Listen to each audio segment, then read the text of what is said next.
It's all over. 4 years, hard work. Just remarkable scenes and remarkable noise. But if John Aloisi can score this goal, Aloisi, the pace is back. He moves it. Here's Aloisi for a place in the World Cup.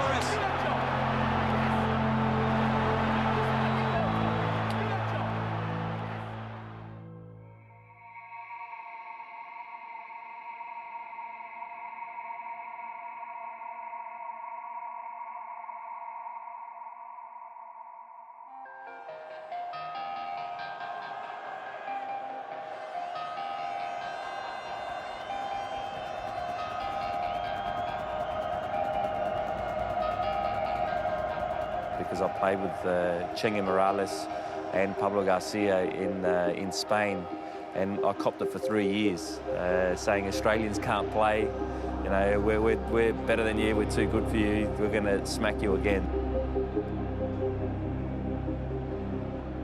The tunnel incident was with Chengue Morales and Tony Popovic. You know, Morales made a big mistake because you just don't cross Popo.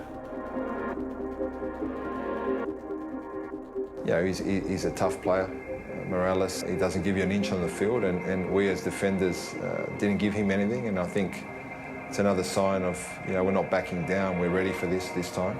And we didn't want to get pushed around. This was our home ground, this was our turf. You know, we'll push you around, we'll show you who's boss. One of our players had one of their players by the throat, and that's when I knew that it would be very tough to beat us. He just tried to stamp his authority walking out. Again, that was something that, you know, maybe 4 years earlier you kind of walk past and don't want to say anything, but, you know, this time it was basically get out of my way, and, you know, we're here to do a job. You know, your words or your threats or you standing in front of us is not going to make any difference to the mission we have ahead. Where 4 years earlier, maybe that would have affected me, maybe it would have affected some of the other boys, but this time, you know, we're ready to do the job.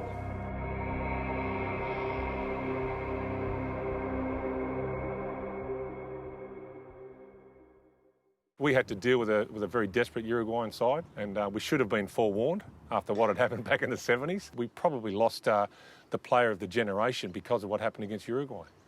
These soccer players in Australia's national strip of gold and green are known as the Socceroos, and in the space of 14 months, they've waltzed their way into the finals of the World Football Championship in West Germany. Team captain Peter Wilson is a car salesman, goalkeeper Jack Riley, and in the white tracksuit, Adrian Alston. And the player injured against Uruguay, who won't be playing in Germany, Ray Bartz.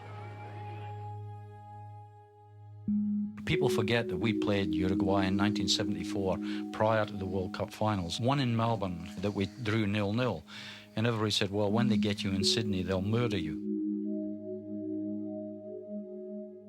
I had the ball in my hands, looked up the field, and saw that an elbow from a Uruguayan player go right into the throat of Ray Bartz. To me, one of the best players who ever played for Australia. Bartz went down as if he were dead, never to play the game again. Then not long after that, it was half-time, went in and didn't feel too good, said to the doc, oh, I've got a stinking headache, and he said, yeah, Bartz, you have a couple of Aspray, you'll be right. I managed to score one of the better goals I think I'd ever scored. And then later in the game, we had a corner. One of their players is complaining and so forth, and I told him to look at the scoreboard. He turned around and just punched me on the chin and knocked me to the ground. As I was laying on the ground, their players grouped around the guy that hit me, and one of their players smacked him on the mouth and made his mouth bleed and said, oh, Australia number 8, he hit our guy first. He ended up getting sent off, but the damage that I incurred after the game happened from the first half blow. We didn't realise how bad it was until later, when we were ready to start playing again, and Ray Bartz will never kick another ball. I virtually had a stroke. When I did come to, the doc, Brian Corrigan, said, Ray, I'm advising you not to play again. You were very lucky to survive this, and that was it. So I didn't get to play in the World Cup, but as I said, had the satisfaction of playing against Uruguay in Sydney and winning. Next come Australia, supported by Kangaroo and Koala Bear. but there is nothing in their pouch beyond their spirit. Would they have thought 32 years in 74 before they were to qualify again? I don't think anybody would have envisaged that. It was one of the longest and most painful sporting sagas in Australian history.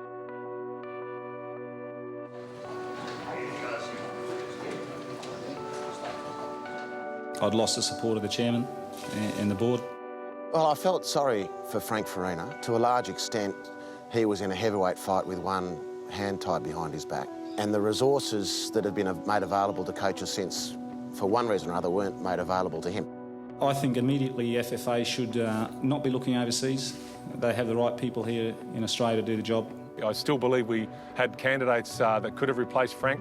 At the end of the day, though, when the alternative is someone like Gus Hiddink, who, you know, is one of the great coaches of world football. Gus Hiddink is a football icon. He's now been thrust into turning around the Socceroos' dismal history on the field, replacing Frank Farina as Australia's national coach. Well, it was a surprise because I was involved and engaged by PSV Eindhoven. I cannot do it another way than bringing all the players to Holland. And it was not a big deal because 95% of the selection was playing in Europe somewhere. So it was nice, it was practical. Mr. Frank Lowy and John Bowlby, John O'Neill, they came to Eindhoven. And there we agreed to do it as it was possible. No disrespect to the organisational setup or to anyone involved, but it wasn't up to the standard that it needed to be. And when Gus took over, it went from being here to here in terms of the way we went about things, the way we did things. It was an experienced squad that just needed the guidance, I suppose, of someone who'd already been there. He'd come in and he'd been there, and he actually was ruthless with us. And I remember one story also by Mark Viduka. After the training, he came and sit next to me on the bench after the training was ended. And he said, why are you taking the Aussie team? We didn't qualify for 32 years. He said, why are you taking? Careful with your name. I said, I don't care so much about my name. I like to work. Well, why do you do that? I said, no, because I like to go to the World Cup. We too, but there was this little bit negative attitude. And I said to him, if you go back now to England and you lose 2, 3, 4 kilos now, next time you come here, if you have lost those kilos on your body, then we are making the first step. And then he came, and I must say, I said, hey, Marky, now we are going. For now, though, it's about adjusting to new coach Gus Hiddink and building the side's confidence. Something different, someone different, somebody with a little bit of authority on the international scene. We knew we had a lot of ability in the team, and now we had a coach who was regarded as one of the best in the world. So we knew if we had any realistic chance of going to a World Cup that this was our time. The entire nation could breathe a sigh of relief as the full-time whistle sounded to secure Uruguay's playoff against Australia. No, look, I was happy. The other teams that we're looking at was Colombia, and we didn't want to go there. I think the other one was Chile. I watched Uruguay play Argentina, but I sat in the crowd, in amongst, you know, what we thought beforehand in 2001 was an extremely intimidating atmosphere, that it was just families that were there supporting the game. So I didn't find sitting in the crowd intimidating at all. You know, the whole thing around Uruguay the second time was we'd been there and experienced it, and we knew what we were in for. Outstanding header. Fuel is doing some stuff here. Oh, that's a penalty! Oh, Kevin Muscat. Focused. Concentrating. Scoring! To get a result maybe that sets us up to qualify is absolutely outstanding. The qualification is over 2 legs, and we have to do the job over there. With just a couple of hours sleep, the Socceroos were on the move for the long flight to Montevideo. And I remember looking at their body language when we transited in New Zealand, and they were super cool, super relaxed. And thinking back now, I understand why, because they knew exactly what was going to happen in Montevideo. I I've got to say, I've played a lot of places in football. I've never seen anything like that. Once we arrived at the airport, they started going through each bag that we had and taking forever for us to check through customs. I think that then gave us an idea of what to expect. It was just total chaos.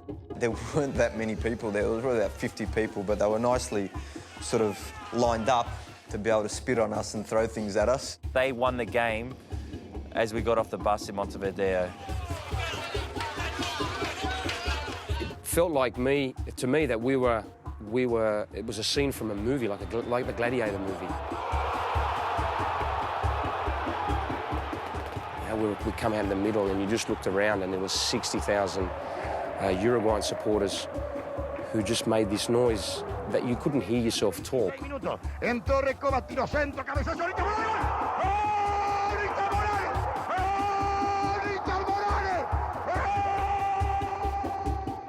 Third now, and it's all over for Australia. Morales. Graham Arnold always used to say to me, if you play your best, we got a good chance of winning.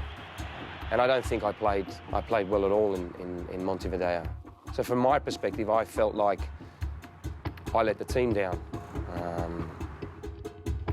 The atmosphere in the change room in Montevideo after the game, I don't think any of us spoke a word for probably half an hour or so. I remember sitting in the change room after and, nobody moved for who knows how long.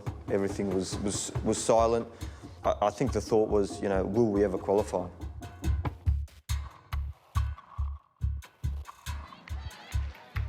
Sir Arthur, how's this win in Hong Kong going to affect the popularity of soccer in Australia? Well, I think it's achieved the first step which is necessary to the stabilisation of soccer as a major sport. It has obliterated the past story of glorification of officials and substituted for it what I wanted to substitute always, and that is the glorification of the players. That should have been the time, take it over. But the powers that be didn't let it happen. I mean, the next minute Rasic's not doing the job, and a few of the players have started to retire, and many missed out on the next World Cup. 1977 World Cup campaign was shit. It seemed very difficult to be able to achieve. We probably should have done much better, yeah. It was like a disaster, and we went from Socceroos to Flopperoos straight, in a click of a finger. I didn't want to go through that pain again. Too many knives in the heart. 1985 just wasn't meant to be. Frank Arrick actively campaigned to have the return leg played in Darwin on a cow paddock. He didn't give a rat's about the quality of the game, he just wanted a result. It was at Olympic Park in Melbourne. It was a beautiful, cool, early summer's evening. It was perfect for Scotland. As the referee blows the final whistle, it's been a long, hard campaign. It was empty. It was a really empty feeling. For our guys, they're really carrying the game in this country on their very broad shoulders. I think we let it go. We lost it, ourselves. And then we've always felt cheated, and the referee and what happened and not enough time. And he's bound for full time. By my reckoning, he's added on just 30 seconds of stoppage time. And that, to me, is impossible. That was sort of something that you'd never forget. I remember the occasion. It was just so hard. So it was like the underdog missed out again. The underdog missed out again. And now the call beckons again. I'll tell you what, you go to the DVDs and you get out the goals that he scored for Napoli and winning the World Cup on his own. We go, yeah, this is just a qualifier. And still Maradona. Here comes a dangerous looking cross and the goal! They all looked like within a goal, an own goal of getting knocked out of the World Cup by part-time footballers. Still have scored 2 goals at this end, and now it's an own goal. It's a deflection. Tragedy for Australia. After an exhausting 7 qualifying games, our hopes of reaching next year's World Cup finals in France now hinge on just 1 game. And what a game it's shaping up to be. I think there was a belief that the team was going to qualify simply because of the way we've been playing. I think it was a very experienced team. I guess my recollections from the game clearly was that it looked more like a game that was going to be 3-0 than 2-2.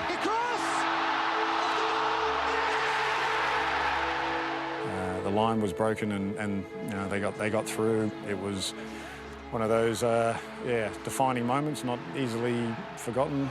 Ali Daei, danger for Australia here. The flag's down. It's an equaliser for England. I tell you the truth, if we had a winner here, it should have been Australia. A third now, and it's all over for Australia. Morales.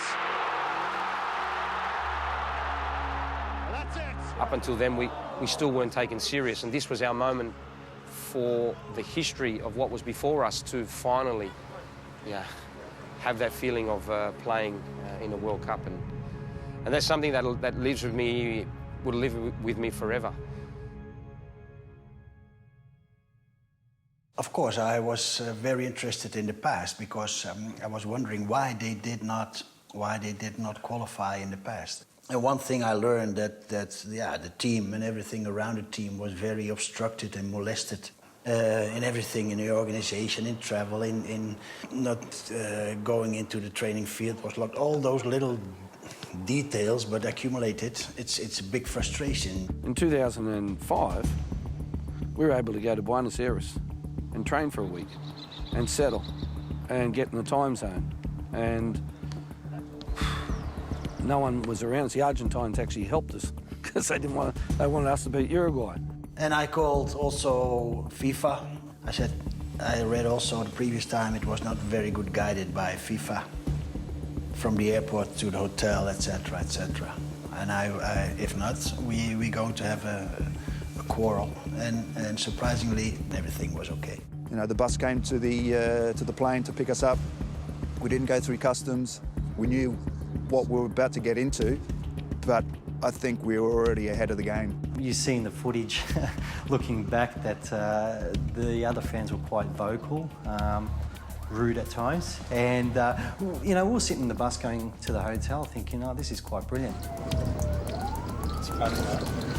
Yeah, it was a bit of fun. You knew what to expect. You just had a good laugh, and we knew we weren't intimidated. The second time we found it funny because we were more mature as a group.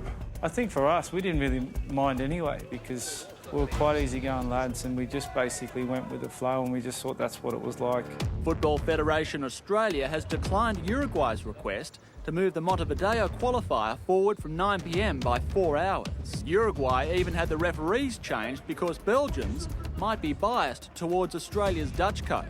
I experienced a lot of international games. The referees in modern time has improved a lot, so I don't have any inconvenience whatsoever. So it will be, I think, a well-judged game.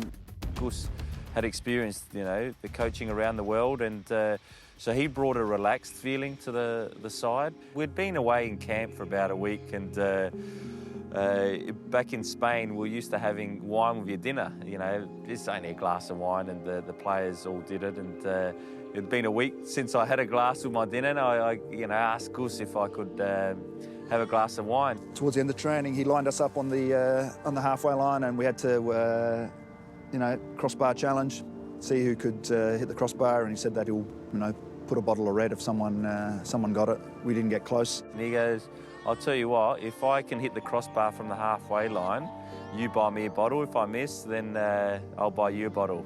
I said, no problem. And he had the ball in his hand. I thought, he's got no chance of getting this. He volleyed it out of his hands. Hitting with the, he had that charisma, and it wasn't arrogance. Just picked the ball up and volleyed it.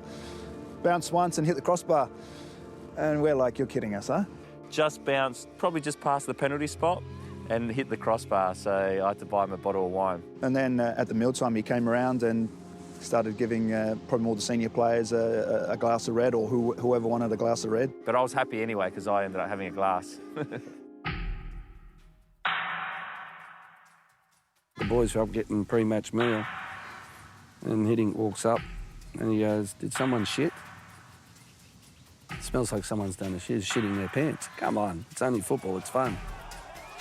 I think just going in the coach on the way to the game and the abuse that we got and the feeling of like, I remember just tapping a few of the lads and going, look at this.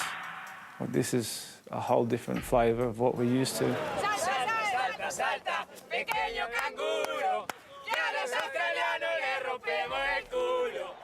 Just before the games, probably about an an hour 15 before the game. That's where players get, you know, very nervous. I had one experience with Gus that, you know, getting strapped before that game, he sat on a chair close to me and he pulled out a little DVD player and he was watching Van Basten's goal and he was talking to me about how good this goal was.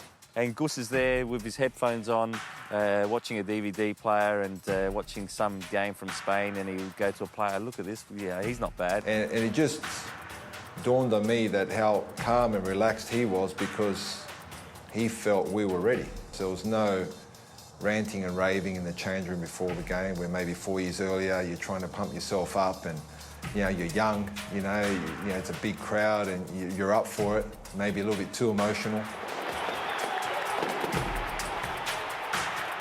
You know, you can remember the concrete in the change rooms, and I could actually feel the stadium moving. I don't know whether the other boys could. If I closed my eyes, I can feel it. It was just like a boom, and they were jumping outside, and there's just like vibration just constantly happening.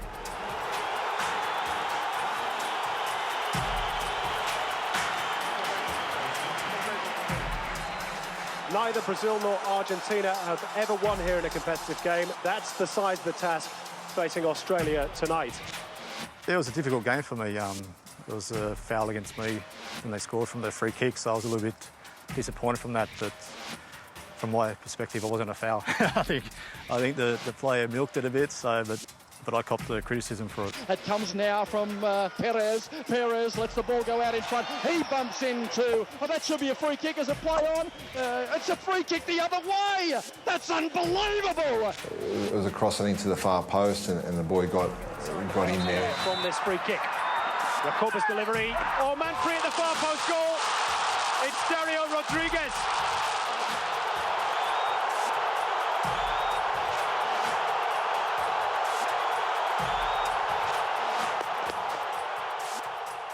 We obviously got over that very quickly because, you know, we did very well for the rest of the game. For me, I knew we were going to qualify when Schwartz had come out in the first game and it got blown no foul. It was about 65 minutes in the game, we were down 1-0. 2-0, that's nearly tie over. The referee didn't give the foul or the penalty, and I thought to myself, wow, this is it. At the end, we lost 1-0, which is an okay result, but a difficult result. This time, there was a different feel. I'm telling you, it was such a different feel. We thought in our minds, and what we saw was this was not a bad result. Maybe we were a little bit naive. Seeing the result, they were able to get away from home, you know, that flight back home, that's when I started feeling the confidence, started feeling that, you know, this could be the time. There was a police escort to ensure a smooth ride out of town, and nothing was too much for the Socceroos during their 18-hour dream flight from Montevideo. There's one thing that I think any sports person hates, and footballers in general playing for the Socceroos, was travelling. I mean, when you're sitting in a chair, crammed in like sardines for 10, 15, 20 hours at times, it becomes very difficult and challenging on the body. Doctors, physios and massage experts were on hand to help iron out any sore spots. You know, some people talk about business class. Well, I don't know what class this was. We had the whole plane to ourselves, so it was amazing. So for Goose to enable us to have that, and I know for a fact that he had to fight very hard for us to have that, was a big step up on Uruguay, as rumours say that they had it quite difficult. Uruguay touched down more than 2 hours earlier, but they were forced to fly economy. We had a chartered flight. So what we did is we pre-booked all the business class flights on Chilean Air, but we weren't going on it. So the Uruguayans couldn't get them. I think that was the difference about having someone like Gus Hiddink in charge. Only a man of his calibre could get away with doing something like that and saying to him, if you want to qualify for a World Cup, these are the extras.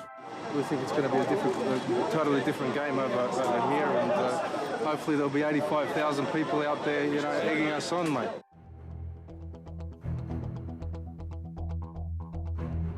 If they think that we're going to roll over and give it to them on a plate.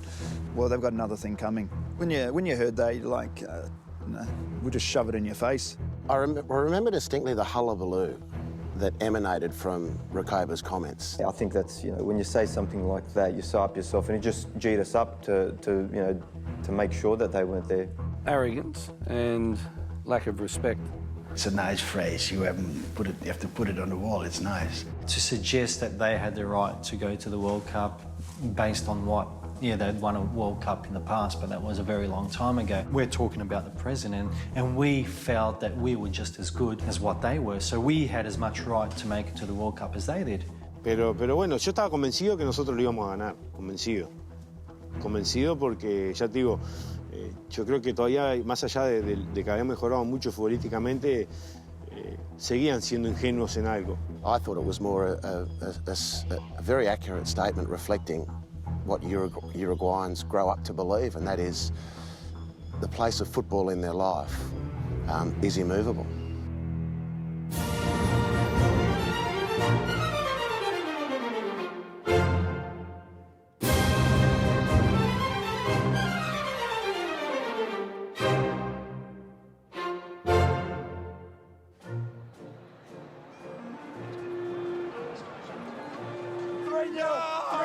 Is that all? Cristiano, 2 goals.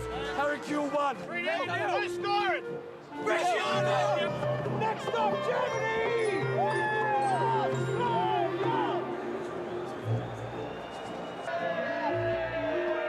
21's watching from above. Let's go.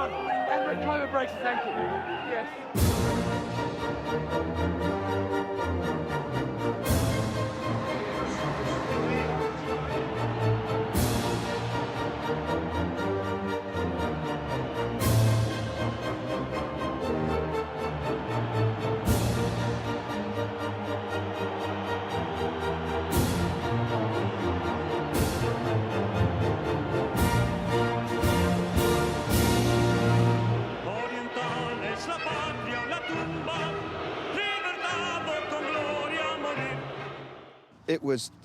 It was different, and I can remember just the booing, and I reckon they would have probably been shocked at it. That was probably one of the things I remember the most, that feeling, and was unexpected. That's when it sunk into me, we've got this, we've got the fans behind us, we've got everyone behind us, we've got every chance possible to succeed.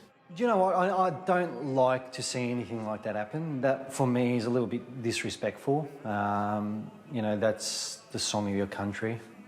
But in saying that...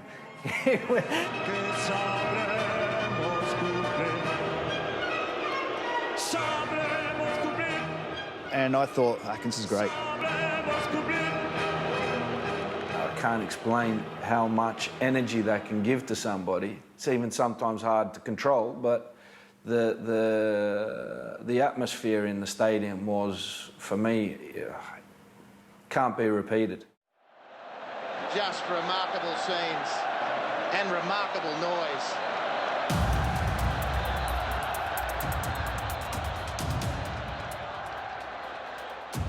I do remember sitting in the commentary booth beforehand and thinking, wow, this is big, and you've got to get this right. Alvaro Rakova said this week that Uruguay had a divine right to be at the World Cup finals. They're going to have to earn it this evening. Standing over that ball, it was on. It was the biggest moment for all of us, but not just us, everyone that was in Australia. To find out, cross your fingers, your toes, have your worry beads to hand. This is going to be a heck of a ride. Well, Guus Hiddink has gone for a team that has goals in mind this evening. Craig Foster, is that the team that you would have picked if you were Guus Hiddink? I think so. The only surprise was maybe Harry Kewell, whether that was a tactical switch or depended on his physical condition.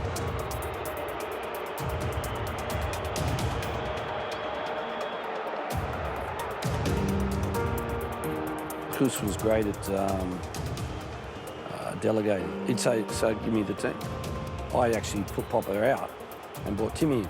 After about 10 minutes looking, he said, no, we start Kewell on the bench. I went, my God, are you serious? He goes, Arnie, these type of games you only lose in the first half. you know, if we don't qualify, you're going to get killed. I'm moving back to Holland with you. Maybe we can give a punch with Harry relatively fresh coming in later in the game. That was the basic idea from that decision. So this was the day before the game, because we only had one training session when we got back. And he said, give out the bibs to the starting lineup. And I'm thinking, oh no, that means I don't give one to Harry. And he said, and don't tell him, don't say a word to him. And Harry put his hand out for it, and I didn't give it to him. I kept walking past, you see Harry's face, and I thought, oh. And because Gus said, don't say anything to him. And he said, and he's going to take us to the World Cup. Trust me. Por decirlo de alguna manera, era el jugador sudamericano que tenían ellos, ¿no? Un jugador con mucha clase, con mucho talento, y que era el que nos podía complicar, y así fue. Recoba, I think at the time, a massive threat to us and probably one of the best players in the world. We knew how dangerous Recoba was. We knew how dangerous a lot of their players were. We knew that they probably wanted to hit us early. Recoba always nicked the ball away from Vidmarks. Recoba could have scored and possibly should have scored. I think I've gone to header it and he's got in front of me, taken a touch, and yeah, you put your house on it. Well, you would have put your house on Alvaro Recoba there. Recoba, he's asked to hit the target. House on him, hitting the target. Esa fue una de las ocasiones que te digo, si nosotros hubiésemos hecho el gol en esa jugada hubiese cambiado todo. Pero bueno, ahí en ese momento uno decide qué es lo mejor. Yo decidí que era lo mejor pegarle ahí. Se me fue un poco, se me quedó corta, o sea, se me fue, no corta ni, se me fue a un costado del palo. Seguramente si hubiésemos hecho ese gol hubiese cambiado todo. Imagine if he scores, yeah, then it's almost over. That moment there, you think, well, maybe it's meant to be. That was an arm across the face by Tony Popovic. Popovic is going to get a yellow card for that. Que bueno, capaz que sí, era, en ese momento, mirándolo bien, era justo que lo hubiesen expulsado, ¿no? Hiddink that was his experience. Straight away he said, Harry, straight away, on, now, on. And Harry didn't have his bootlaces tied up or his shin pads in, so he was still getting ready. I was having the fear a bit of a red card for Popov. Recoba getting the ball, running straight at Popovic, doing a step over, foul, bang, second yellow, World Cup over, campaign over. But it was like, get him off now, get him off. And then I was thinking, hey, it's early in the game. Shall I bring Harry now or shall I bring another defender? I said, no, let's make the step now. Let's make the step now. Ahí fue muy inteligente el entrenador sabiendo de que lo iban a echar en cualquier momento. Even to today, Pop was pissed off. Like, what are they taking off for? You know, at the time when it happens, when you come off as a player, you're disappointed because you want to stay out there. But you know, when you sit down and you cool down, you realise it's all for the one goal, is to get through it. You know, H came on and things started happening, and you could just see a lift in the side because Harry just started going at them, and they were fearful of Harry. Y era, creo que era la gran figura que tenían ellos, me parece. Creo que en ese partido lo cambió él. Harry came on and was fantastic that night. It was, Hiddink sat there with a smile on his face. It was like he's gone out there to show me.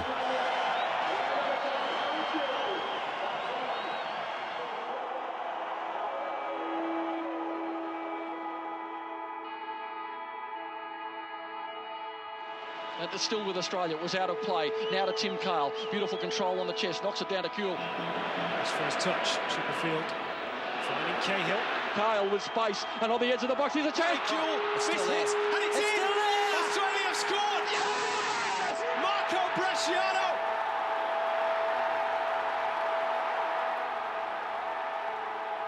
I remember the ball getting played through to Harry, who made a nice little diagonal run. Went to shoot across his body, completely scuffed it. You know, Harry's an honest guy, and he also says that he clearly miskicked it, but it was a good miskick. And wow, I'll never forget that celebration. I remember his celebration, clearly. Es obvio que esa pasión que tiene el fútbol, el uruguayo, por el fútbol no lo tiene el australiano. Lo que sí en ese momento en el gol fue algo impresionante, el estruendo, ¿no? El ruido que hace la gente.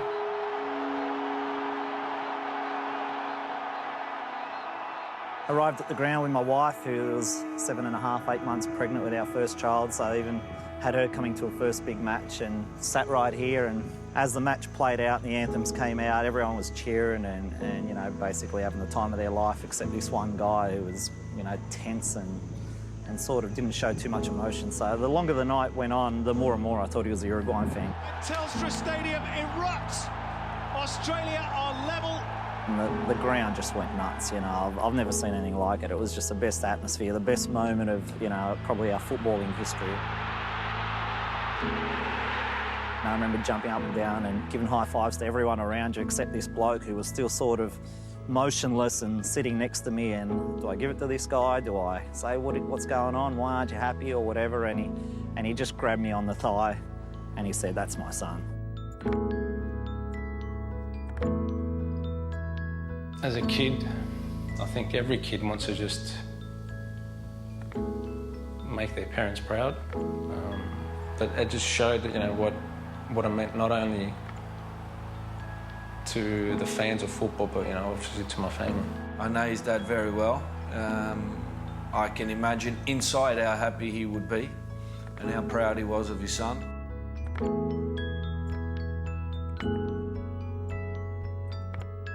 And this person actually thought he was a Uruguayan supporter and asked him, you know, "Why aren't you cheering? You know, what's wrong?" And obviously he replied, "You know, that's my boy." Our players were obviously Herculean that evening, but there was some quite bizarre missing from some very storied players, and you just got that feeling. It goes in and looking for Morales, free header. Oh, he's butchered it. Oh, he butchered the header. They don't miss these, you know. Morales doesn't miss these. Recoba doesn't miss these. They missed them. There was one time during the game, the camera went on Goose on the big screen, and I was chewing gum, like, and he leaned over and says, "Spit your gum out, you look like Mr. Ed." Yeah, he was sitting on a bench with his chewing gum and sitting like this, I think, like this. And then, of course, sometimes because you're getting on the camera, and then my face, his face was on the screen. I said, "Honey, what you doing, man? You're sitting there like, I'm nervous." I said, "Come on, spit out this chewing gum, Mr. Ed." Recoba has left the field for Marcelo Zelaieta. That is an amazing decision. Yo estaba bien, yo estaba con ganas. And Recoba hasn't even gone to the bench. He's gone straight up the tunnel. Pasa que hoy es obvio, es fácil decir, bueno, pero tenías que haberte quedado o esto. Pero bueno, en ese momento creo que Jorge, que Fossati creyó que era lo mejor para el equipo y bueno, con mucha lástima porque ya te digo, nos estábamos jugando una clasificación y uno quería ser partícipe, pero es obvio que el compañero que iba a entrar iba a hacer lo mejor porque nos salían bien las cosas. And back goes Montero. Montero's he's pulled a muscle, I reckon. He has. He's gone. Or he's got cramp. Or he's pulled a hamstring. No, that's not cramp, okay, that's a hammy. Cuando salió Paolo fue producto de lo que hablamos, ¿no? De la mala organización que tuvimos para poder llegar a ese partido revancha, ¿no? Del vuelo, de las comodidades, de todo lo que hablamos antes. Well, that's a huge blow for Uruguay. El grande capitán Paulo Montero is cutting a very forlorn figure. I can still remember that I actually wasn't tired. Well, there it is, the final whistle. Australia have won on the night by a goal to nil, but it's all square on aggregate. So we're going to be in extra time. Why do we have to do things so hard? We're fatalistic. Yeah, okay, this is great, but we know what's going to happen next. And, you know, as the game wore on, the tension grew and everyone's like, here we go again. You knew something was going to happen. Something special was about to happen that night. Probably one of the biggest moments for me as a player, regardless whether we got on or not, was the presence of Gus. The arrogance that we had with him standing there. There's a presence that comes with him that does put a bit of fear into the opposition. And people say, well, he's just standing. It's not. Simon, very interesting. I can see a few Aussies warming up, including Zeljko Kalac, and I just wonder whether or not Hiddink is toying with the idea of bringing him on should this go to a penalty shootout. What was it? Maybe 10 minutes or so before the end of extra time, I remember seeing out of the corner of my eye Zeljko warming up on the sideline with Tony Franken and thinking, that's just odd, what's going on? And trying to work out how did we made all the substitutions yet, and realising we hadn't, and I just thought, is he going to do what I think he's going to do? And then just trying to stay focused on the game, but still also, corner of my eye, always being distracted by it. If Edmonton didn't come off with the cramps, I think 99% it was going to happen. It's not a decision you make in one split second. You can grow to a decision, and then you feel if you do it yes or no. I was ready to come on. There was no problem with that. Emo, our fittest player ever that I've played with, comes off with cramps. So I've got to thank you for that, Emo. Emo coming off with cramp? What the hell? That doesn't happen. You know, he's like a robot. And a change for Australia, Wilco. Brett Emerton's made way for Joe Skoko. Josip Skoko onto the field now. Maybe I owe him a bit of an apology, or maybe Schwarzer owes me something for for letting him stay on the pitch and become the hero. Thankfully, it didn't happen, and thankfully, I can think about what did happen and you know, have played my part. There it is. Penalty kicks will decide a place in World Cup 2006. Australia's destiny will be from 11 metres. Yeah, I remember Arnie coming over and said, "Nah, look, I'm shattered, mate." Yeah, you want to take one? I said, "Nah, I'm finished. I don't want to take one." He sort of penciled me in for number 6, and you know, that was in the back of my mind during the whole shootout. For me, it was almost gut-wrenching knowing that I was probably next in line after John Aloisi to have to take a penalty. I preferred to go further down the line. If I had to, I would have. The players that lined up for the penalties, you know, that's our penalty takers. Y era de los que pateaba, sí. Es insignificante para lo que pasó, que ya pasó, y digo, si estuviera ahí seguramente hubiese pateado como he pateado toda mi vida los penales. Harry Kewell is the man with the responsibility of the first one for Australia. 90 minutes in extra time was drama. We've seen nothing yet, folks. Here we go. It's Harry Kewell against Fabian Carini. First penalty, Australia. Goal. Beautifully put away by Harry Kewell. Somebody was bothering me, and they were asking me like I was some magician, what would the penalty shootout result be? And I tried to fob them off because I was intent on watching the game, but on his insistence, I gave him an answer, and my answer was we would win and Mark Schwarzer would save 2 penalties. And the only reason I said it in that way was that I was reflecting back to the Canada penalty shootout back in '93 before the Argentina series. It's all down to that man, Mark Schwarzer, and 5 of his teammates. Bunbury and Schwarzer, and might try to glide it around. And saved again! Schwarzer with 2 magnificent saves! He'll be regarded as the hero of this victory. Well, all I was thinking was that in this situation is that, you know, it's a hugely pressured situation. It's a World Cup qualifier. It is to get to the World Cup. It's not to get through the next round like it was against Canada. I thought we're playing a South American opponent. All these things are going through my mind thinking, well, they're going to be waiting for me to make the first move. And I thought, well, let's sort of just, let me try and stay on my feet and let's try and push a little bit more pressure on them by making them make the first move. And when I didn't make the first move, then all of a sudden, they were left with a dilemma, you know, to try and put the ball past me. And in this instance, it worked well. He stutters, he goes again, he moves in, Schwarzer saves it! Schwarzer save! Unbelievable! Mark Schwarzer! Still need nerves of steel from the spot. Next up is Lucas Neal, who's had a great game. Although we think, this is a central defender, he cannot make a penalty. Most of the time, they don't fail so much. Lucas Neal moves in. Yes! Side netting, would you believe? And a punch of the air. It's tense. It's so guys tense. on halfway, arm in arm. Team spirit for the jersey. Now here's Gustavo Varela. Another save from Schwarzer in Australia, and nearly there. It's Varela. Oh, underneath, and it is in. And Schwarzer picked the right direction, but they're on the board, Uruguay, and on the board is very important at this stage. Chris said to me, he goes, Arnie, he said, sort out the penalty takers. We practiced them the night before, but Bresciano had taken one, but Bresh was off the pitch. I didn't have a number 3 penalty taker. I went round to Skokes, who just came on. I said to Skokes, you take a penalty? He said, no, mate, I just come on, I haven't touched the ball. Brett Emerton had to come off with a cramp. Jason Chelina said, no chance. He ran the other direction. I went to Tony Vidmar. All over for Australia. Morales. That's it. It's all over. 4 years, hard work. It was probably a few minutes before the end of the game that I reckon the emotion started to come out, to pour out.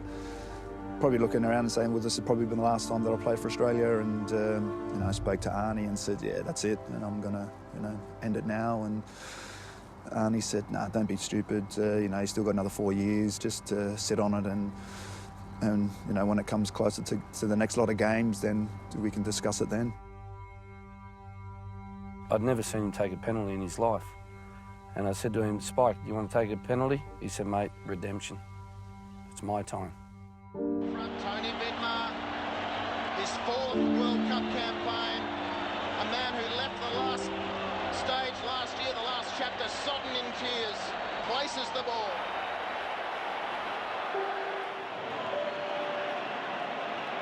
Just pick your spot. Come on, Tony.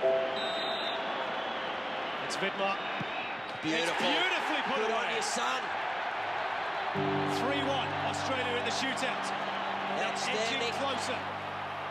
Well, my brother was in the stand earlier. I was in the stand with some friends. When he saw me walking up, he goes, what the fuck's he doing taking the penalty?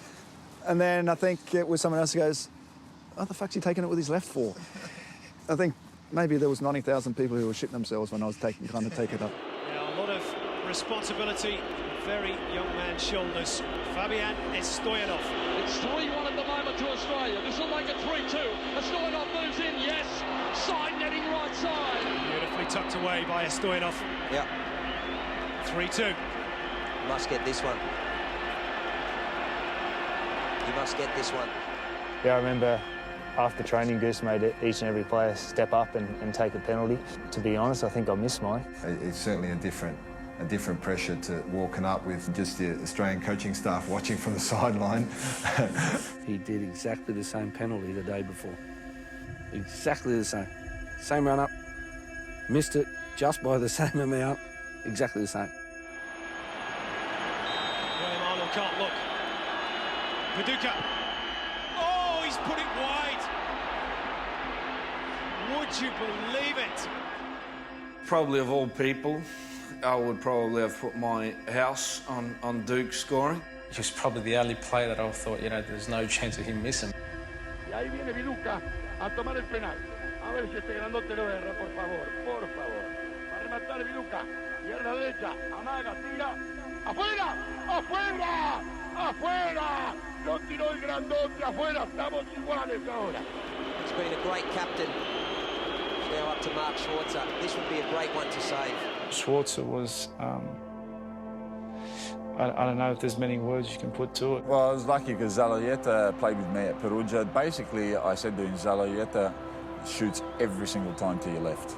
Every time he opens up and hits it to his left. Every time. Every time I've seen him, he hit it to his left. Now, had I been in goals, maybe he wouldn't have hit it to his left. Maybe he would have hit it to the right. But, you know, when someone puts a ball there 10 out of 10 times, you're pretty sure that he's going to go there again. And here is Zaloyeta now with Schwarzer. And Schwarzer! It's as big as we've ever seen in Australia. I'm sorry it is. When anyone ever asks me what's the best save you've ever made, and I've always said that I don't actually ever class them as best saves or what was my best save, or I leave up to other people to really diagnose whether that's the best save or not.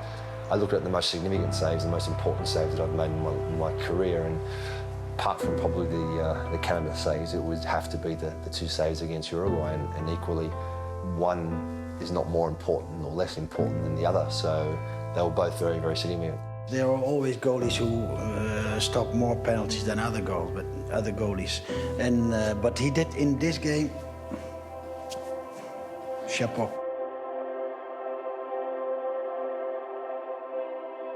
As soon as Schwarzer saved his, I just felt a sense of relief because I knew that that was it. We were going to go to the World Cup.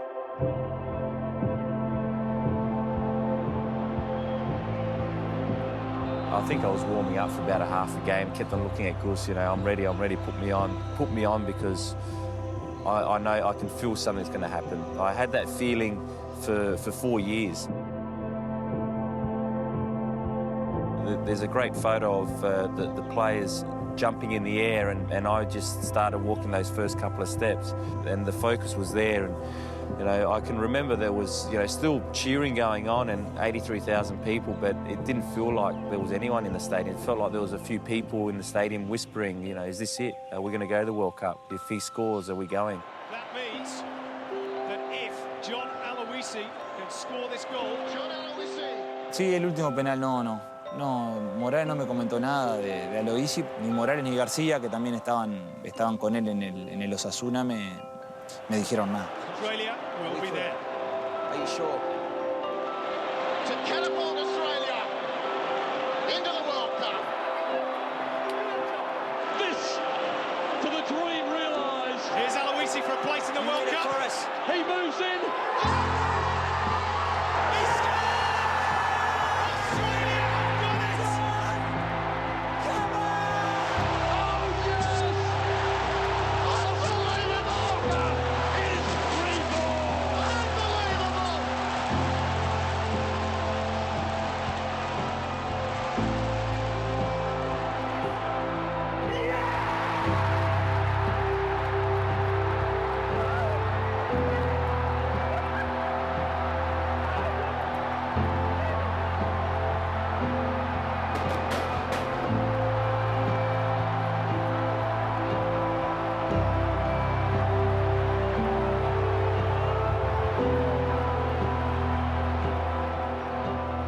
The day before, where's our family sitting? You know, I'd asked the team manager, he said, oh, they're going to sit over there. I said, oh, okay. And he goes, why? And I said, I just want to know where I'm going to run to when I score the winning goal.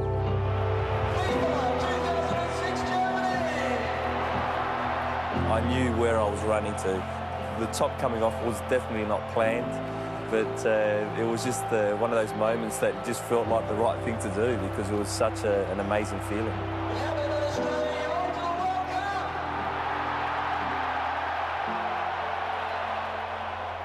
I don't know if it was because he wasn't Australian. He knew what it meant to us, but I think he grasped how big it was in the days after.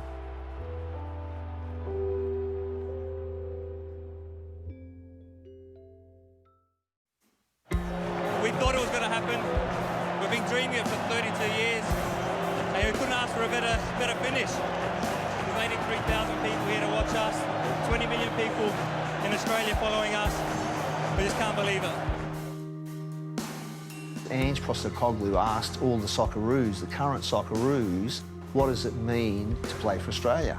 Jason got up and he said, I didn't realise how important it was to be an Australian, to play for Australia, until that Uruguay game. And he said, they just won the game, we're all happy, and I turned to my father and he was crying. And I guess for me, all that pain of not qualifying was the difference, you know. And meeting all the players after the game and obviously, you know, introducing Jason to Dukes and all the boys and all that. I just said to Jason, I said, keep the photos with them, you know.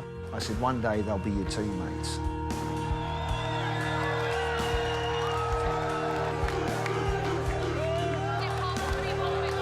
At that moment, at the moment when it all went right, I did think back to a lot of the people that I was close with over the years. Thinking about John Kosmina, for example, is a great mate of mine, just thinking, I wish Cosy had been able to be part of something like this. There are a lot of people over a lot of years who deserve to have a moment like that in their careers and didn't get it. You know, I think back at some of the moments that I had in all those, 30-odd years of being in Montevideo and just almost having a breakdown at full time, just going to myself, is it ever going to change?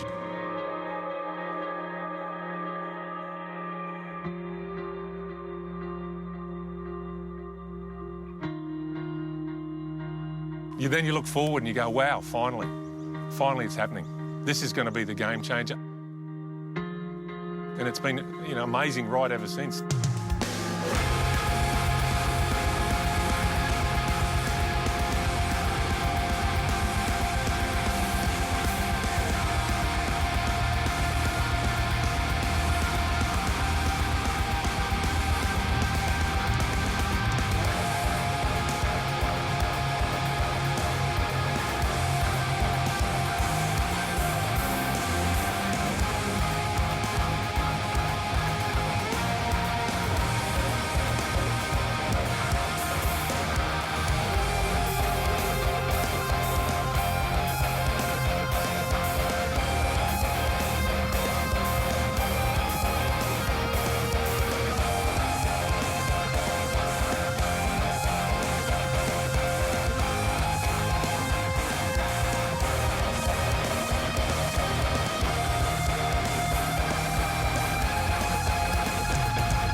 The thing that stuck in my mind the most, and it was probably just as good as the penalty shootout, it was meeting John Travolta.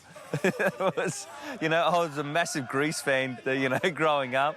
Saturday Night Fever, I knew all the words to Grease. And so when he's walked in, there's Danny Zuko.